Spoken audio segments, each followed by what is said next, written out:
मैं दुनिया का सबसे बड़ा चोर हूं। जी जी करोड़ों रुपए चोरी करता हूं। मेरे पास अरबों रुपए का घर है, अरबों रुपए की गाड़ी है, मेरे पास नौकर चाकर है। आप तो सिर्फ तालिबे इल्म है। आप एक रैशनल पॉइंट बताओ कि मैं गलत हूं और चोरी छोड़ दूंगा। लोग को तकलीफ होती गई बाढ़ में, मुझे तो तकलीफ नहीं हो रही है। और बताएंगे भी तो उसका आप बोलेंगे पुलिस पकड़ेंगी, पुलिस मेरे खीसे में। ये मेरी सोसाइटी से मुनासबत रखता है, लेकिन आपने मेरे सवाल का जवाब नहीं दिया सर। ये डिबेटिंग सेशन नहीं है, समझे आप। जी, अपना नाम, पेशा और मुख्तसर क्वेश्चन पेश करें। जी, मेरा नाम वाजिद एहसास है और मैं एक तालिब इल्म हूँ। डॉक्टर साहब से मेरा यह सवाल है कि मैं पिछले 4 साल से रिलीजन को प्रैक्टिस नहीं कर रहा। मैं एक रिलीजियस पर्सन हूँ और मेरे तमाम मामलात अच्छे चल रहे हैं। यानी मैं एक तालिब इल्म के तौर पर एक अच्छा तालिब इल्म भी हूँ, एक बेटे के तौर पर एक अच्छा बेटा भी हूँ। दोस्तों के में जो मेरा एक मुआशरे में किरदार है या दोस्तों में है वो भी बहुत अच्छा है। और मेरे तमाम मामलात भी ठीक हैं। मैं किसी से कुछ लेता हूँ तो वक्त पर वापस करता हूँ। जब मेरे मामलात ठीक हैं तो मुझे क्यों मजहबी होना चाहिए? एक ये और ये है कि मुझे एथीस्ट होने का या रिलीजियस पर्सन होने का क्या नुकसान है जो एक रिलीजियस पर्सन को नहीं है और उसको फायदा है? ये मेरा क्वेश्चन है जाकिर साहब से। और मैं ये कहूंगा कि वो कोई मेटाफिजिकल आंसर ना दें, ऐसा कोई रैशनल आंसर दें जिसका अकल से और जिसकी अप्रोच रैशनल हो। Thank you very much. साहब, आपका नाम क्या है? वाजिद एहसास। वाजिद एहसास। आप मुसलमान हैं? I am not practising religion sir. हाँ, आप मुसलमान खानदान में पैदा हुए लेकिन इस्लाम पे अमल नहीं करते, बराबर? Yes sir, yes. अपने भाई साहब वाजिद मुसलमान खानदान में पैदा हुए, 4 साल से दीन पे अमल नहीं करते। कहते हूं कि मैं तालिबे इल्म हूं और मेरे मामलात बहुत अच्छे, मैं अच्छे काम करता हूं, कुछ लेता हूं तो टाइम पे वापस दे देता हूं और बहुत खुश है। तो क्यों उसे दीन पे अमल करना चाहिए? अच्छा सवाल है भाई साहब। ऐसे तो बहुत से शख्स है जो बोलते मैं बहुत अच्छा हूं। कई शख्स है। अच्छा होना किसके मयार से? आपके मयार से। हमें अच्छा होना चाहिए खालिक के मयार से। खालिक का मयार क्या है? अच्छा होना वो जो ईमान रखता है, अमल सौलेहात करता है। वतवासौ बिल हक वतवासौ बिस सब्र। भाई साहब का सवाल है, लॉजिकल जवाब दो, लॉजिकल जवाब दो कि मैं 4 साल से दीन पे अमल नहीं कर रहा हूं, बहुत खुश हूं, जो चीज लेता हूं टाइम पे वापस करता हूं। तो आप साबित करो कि क्यों मुझे दीन पे अमल करना चाहिए। जो आप बोल रहे आप बहुत खुश है, वो मेरी खुशी के लिए काफी नहीं है। मैं जानना चाहता हूं कि कितने लोग को आपने सही रास्ते पे लेके आया आपके 4 साल में। कितने लोग आपको मानते? बोलिए मुझे। वाजिद भाई किधर है? वाजिद भाई। जी जी सर। हाँ, कितने लोग आपको मानते 4 साल में? 5,000, 10,000, कितने लोग मानने लगे आपको? सर, मुझे इससे कोई फर्क नहीं पड़ता, ना मेरी पर्सनल लाइफ पर, ना मेरी जो है एक इज्तमाई जो मेरी जिंदगी है मुआशरे में, कि मेरे ऊपर कितने लोग मानते हैं या मुझे कितने लोग अच्छा समझते हैं। ये है कि जो एक ज़ाब्ता सेट किया हुआ है सोसाइटी की जानिब से और एक अकल के जो तकाजे हैं, यानी एक अकलियत का तकाजा है कि मेरा मुआशरे में एक अच्छे इंसान का कैसे रोल हो सकता है और या मेरा इंडिविजुअल का एक मुआशरे में अच्छा रोल कैसे हो सकता है। तो उस तरह मेरा एक अच्छा रोल है। मैं आपसे ये कहता हूं कि कोई एक ऐसा रैशनल कोई अप्रोच हो, रैशनल एविडेंस हो, रैशनल आंसर हो जिसकी वजह से मुझे रिलीजन को प्रैक्टिस करना चाहिए, जो मैं नहीं कर रहा। आप जो बोल रहे अकलियत के हिसाब से, अकलियत जो इंसान समझती है हमेशा सही नहीं होता। आपको पता है, पहले दुनिया लोग समझते चपटी है। सैकड़ों साल, हजारों साल पहले लोग समझते थे दुनिया चपटी है। जी सर, बिल्कुल ये है कि अब एवोल्यूशन हो रही है ना। भाई साहब, अभी आपका सवाल खत्म हो गया, मेरा जवाब सुनिए आप। जी जी जी। ये डिबेटिंग सेशन नहीं है, समझे आप। ये इरेशनल आप समझते नहीं। जब सिंपल समझ नहीं सकते आप बोलते आप बहुत एकदम क्या बोलते कंटेंट है। आप इतना नहीं समझ सकते क्या कंटेंट है।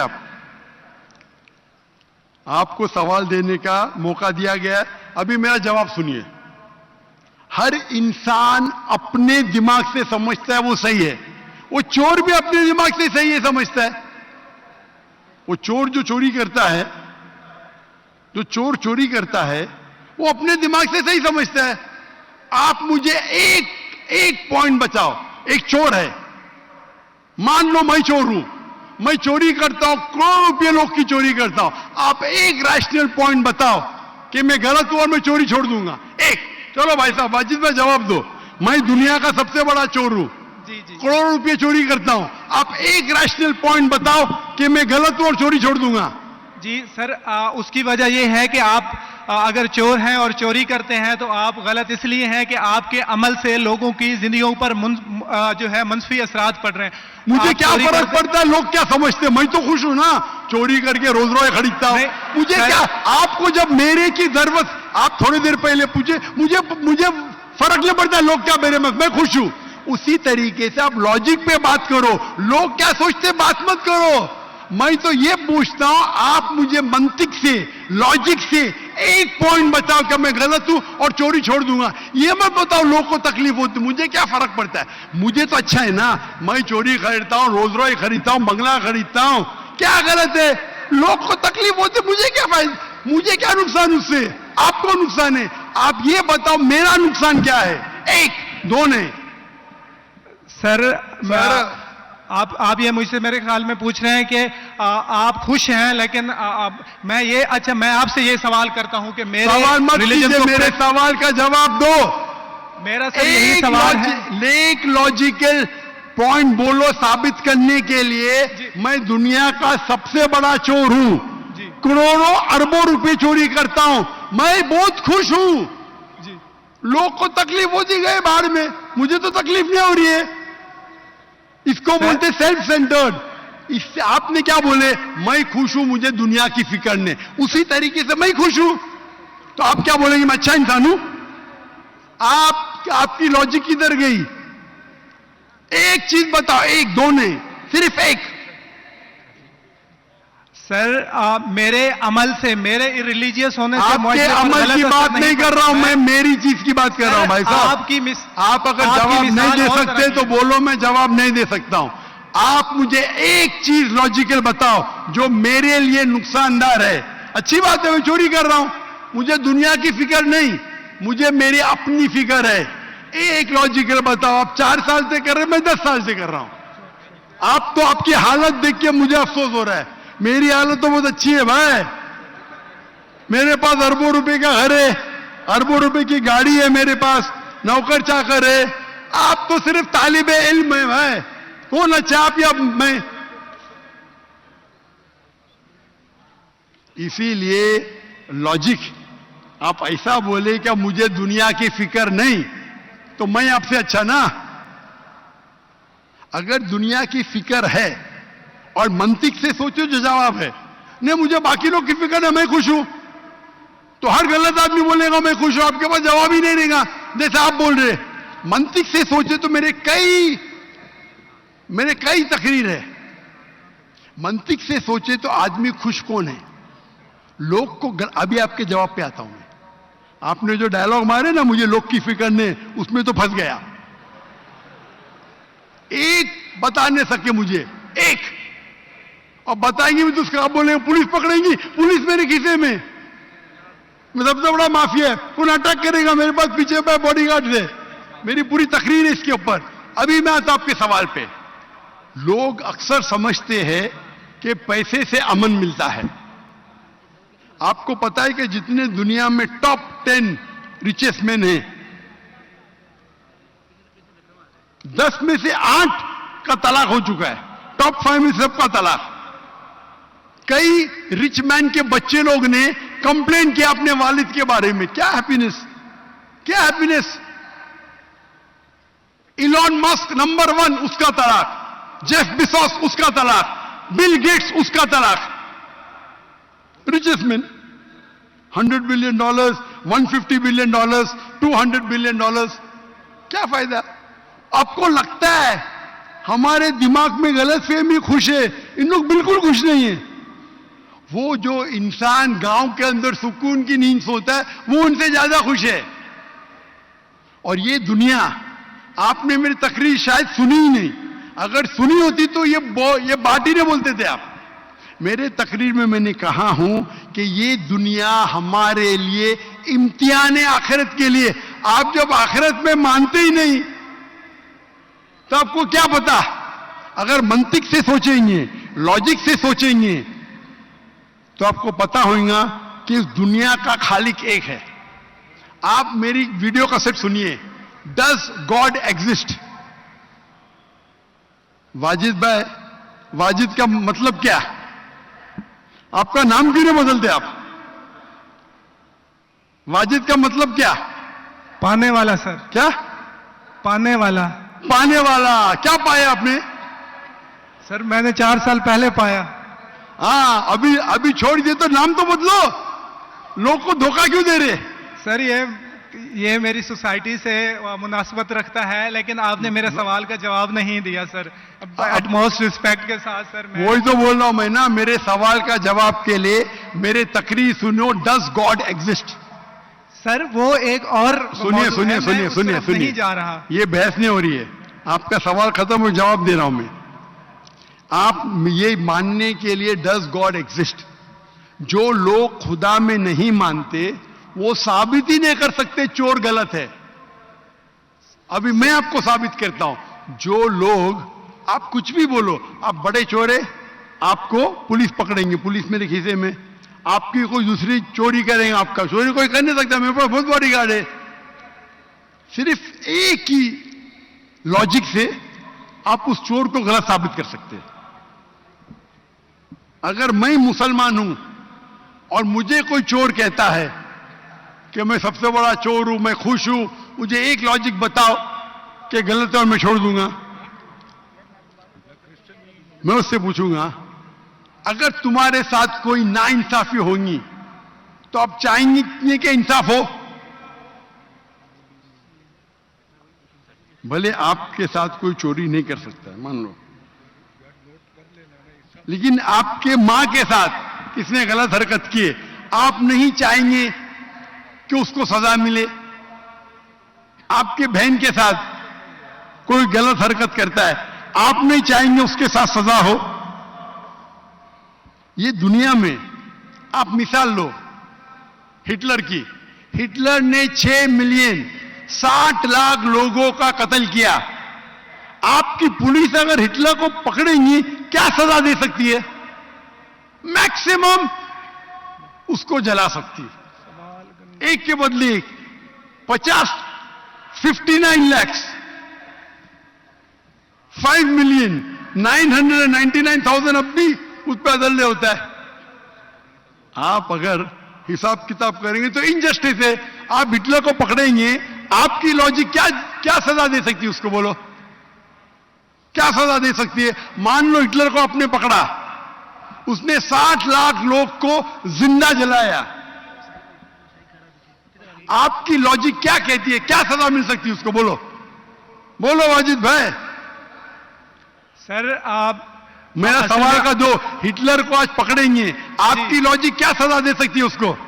सर जो भी कानून के दायरे में उसे सजा दी जाएगी। हिटलर का अमल और है, मेरे सवाल का उससे ताल्लुक नहीं है। अरे मेरे सवाल का जवाब देंगे तो आपको मालूम पड़ जाएगा। मेरा सवाल यह है, आप लॉजिक आदमी है ना, अगर हिटलर को पकड़ेंगे तो उसको सजा मिलना चाहिए ना दुनिया में? जी, जो एक स्टेट ने तय की है कातिल की, वो उसे सजा मिलनी चाहिए। एक कत्ल के मतलब एक, बाकी जो 5 मिलियन का क्या हिसाब? अन्य जस्टिस नहीं है, बराबर? आपको मानना पड़ेगा, अगर पुलिस हिटलर को पकड़ती थी, उसको मौत देती थी, ये जस्टिस है क्या? नहीं जस्टिस है, नहीं जस्टिस है। आपके हिसाब से 1 = 6 मिलियन, आपका मैथ्स बहुत वीक है। अल्लाह ताला फरमाते हैं कुरान मजीद में, अल्लाह ताला फरमाते कुरान मजीद में सूरह निसा में आयत नंबर 53 कि अगर जो लोग अल्लाह के आयतों में नहीं मानते और आखिरत में अल्लाह ताला उनको जहन्नम की आग में डालेगा, और जितने बार सूरह निसा सूरह नंबर 4 आयत नंबर 56 53 ने 56, जितने बार उनकी चमड़ी जलेंगी उतने बार उनको नई चमड़ी दी जाएंगी। आज साइंस कहती है कि दर्द होने के लिए चमड़ी के अंदर पेन रिसेप्टर है, पहले नहीं पता था। अगर आपको सीवियर बर्न इंजरी होती है तो डॉक्टर लेता है सुई और टोचता है। अगर आपको दर्द होता है तो डॉक्टर खुश है, यानी डीप इंजरी नहीं है। अगर आपको दर्द नहीं होता डॉक्टर को अफसोस होता है, डीप बर्न इंजरी, आपकी एहसास के पेन रिसेप्टर्स मर गए। तो अल्लाह ताला फरमाते हैं कि जो लोग अल्लाह के खिलाफ है और अल्लाह का कहना नहीं मानते, अल्लाह ताला उनको दोजख की आग में डालेंगे और जितने बार उनकी चमड़ी जलेंगी उतने बार नई चमड़ी देंगे ताकि वो दर्द का एहसास कर सके। तो अल्लाह ताला आखिरत में हिटलर को 6 मिलियन टाइम 12 मिलियन टाइम भी जला सकता है। ये अदल हुआ कि नहीं? हां कि नहीं? हमारे दुनिया में अदल हो ही नहीं सकता। तो इसीलिए चोरी खराब है तब मानेगा जब उसको मालूम पड़ेगा आखिरत है, हमारा खालिक है। विदाउट आखिरत आप साबित ही नहीं कर सके चोरी करना खराब है, बलात्कार करना, जिना बिल जब्र करना हराम है, आप साबित ही नहीं कर सकते। सिर्फ उस वक्त साबित कर सकते जब आपको पता लगेगा कि आखिरत है, हमारी इस जिंदगी के अलावा और एक जिंदगी है। और ये अदल सिर्फ तब हो सकता है जब हमारा खालिक है, हमारा मालिक है। और सिर्फ खालिक होना काफी नहीं है, खालिक के साथ आखिरत होना जरूरी है। अगर आखिरत नहीं है तो आप साबित ही नहीं कर सकेंगे कि चोरी करना खराब है, बलात्कार करना, जिना बिल जब्र करना हराम है, किसी का कत्ल करना हराम है, साबित ही नहीं कर सकते। आपके पास लॉजिक ही नहीं है। तो आप जो बात कर रहे 4 साल से आप खुश है, आपकी खुशी टेम्परेरी है, मेन खुशी तो है आखिरत। जैसा बोलते हैं ना, आपके लिए जन्नत है, बिल्कुल सही है वो हदीस अल्लाह के रसूल की। काफिर के लिए जन्नत है दुनिया, तेरे लिए वाजिद ये दुनिया जन्नत है, मैं मानता हूं, अल्लाह के रसूल की हदीस है। अगर तू कहता है कि तू इस्लाम छोड़ दिया मतलब काफिर है, मुर्तद है, बराबर की नहीं, और डंके की चोट पे ऐलान कर रहा है, शर्म भी नहीं आती। एक तो गलती करता है, डंके की चोट पे ऐलान करता है। अल्लाह के रसूल फरमाते तेरे लिए ये दुनिया जन्नत है, हमारे लिए कैद है। आखिरत में दोजख में जब जाएगा अंगार लगेंगी पांव पे तो ब्रेन विल बॉइल, भेजा उबलेगा। ये हदीस बिल्कुल वाजिद भाई, मेरी दरखास्त है आप कुरान तर्जुमे से पढ़िए और उसके ऊपर तदब्बुर करो। अब भी मौका है, अब भी मौका है समझ जाने का। डंके की चोट पे कहते कि 4 साल से मैं खुश हूं। जिस तरीके से अल्लाह के रसूल फरमाते ये हदीस तुम पे हूबहू फिट होती है। मेरी दरखास्त है कि कुरान मजीद को समझ के पढ़ो और हर आयत को समझ के पढ़ो, वो जबान में जो जबान पे आपको महारत है। और मैं दुआ करता हूं अल्लाह से कि अल्लाह तुमको हिदायत दे। अगर आप माफी मांगे और सही रास्ते पे आ गए, फिर से मानने लगे कि अल्लाह एक है, अल्लाह के अलावा कोई भी माबूद नहीं है और अल्लाह के आखिरी रसूल मोहम्मद सल्लल्लाहु अलैहि वसल्लम है, इंशाअल्लाह आपको आखिरत में निजात मिलेंगी। वरना आप खसारे में रहेंगे। मैं अल्लाह से दुआ करता हूं कि आपको हिदायत मिले और अल्लाह आपको हिदायत दे और आप सही रास्ते पे आ जाए फिर से।